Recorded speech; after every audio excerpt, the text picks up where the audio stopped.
The first time I looked at her was like, oh my God, there she is. And it was like, it was great. It was great. I can't even put into words how we felt when Zayvon was placed in our arms for that very first time.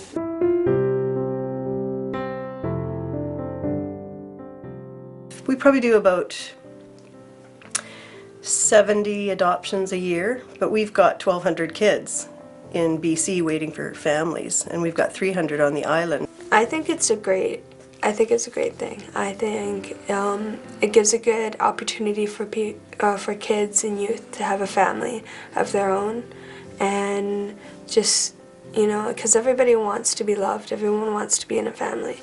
I think it's the best chance for a child that can't grow up in their birth family.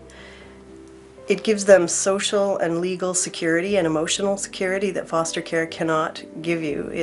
Foster care is meant to be a temporary situation, and to grow up in foster care, the outcomes are incredibly dismal. It was very black and white for me about having a family. I just couldn't imagine life without having a family, so I thought, well, I'm single.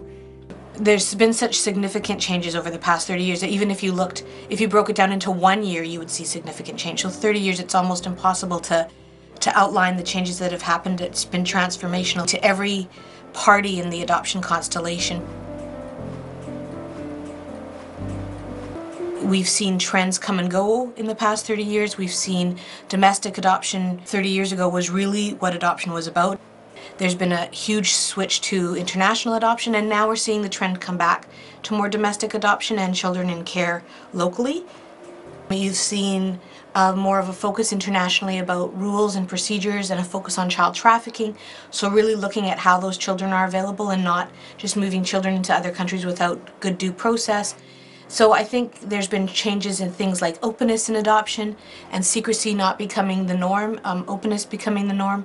And then certainly all the other types of adoption, and we look at single parents adopting now and same-sex couples adopting now. We look at kind of all the things that have changed. It's just been really significant changes in 30 years.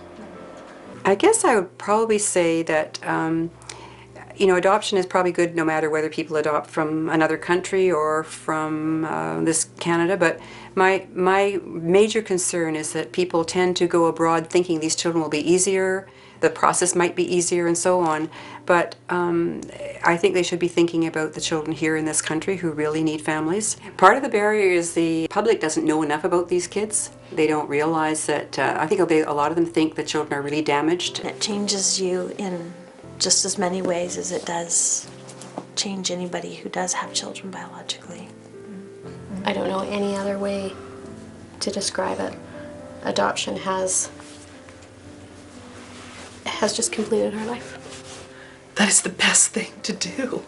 It's wonderful. Your heart is open. You can love any child, and it's amazing how much love you get from everyone around you. Because at the end, adoption matters because children matter. So you need to make sure that you're finding the right families. I mean, everybody's dream came true. It doesn't, you know, it doesn't get better than that. It depends what your life's about and what your dreams are. And if your dream is to have a family, then I would strongly consider adoption. Every child deserves a home.